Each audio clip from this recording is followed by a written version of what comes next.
Hello friends, today in this video I will show you how to fix printer is in error state on Windows 10 or 11. So guys, to resolve this problem, click on start. Now here type troubleshoot settings. Open troubleshoot settings.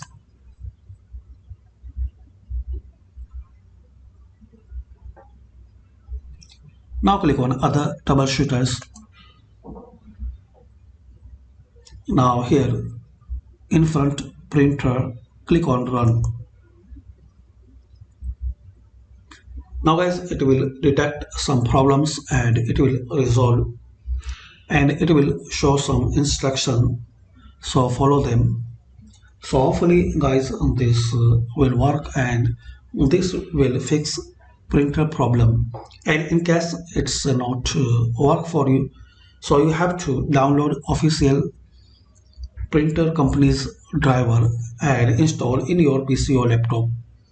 So by this quick and easy method guys, we can know how to fix printer problem in Windows 11.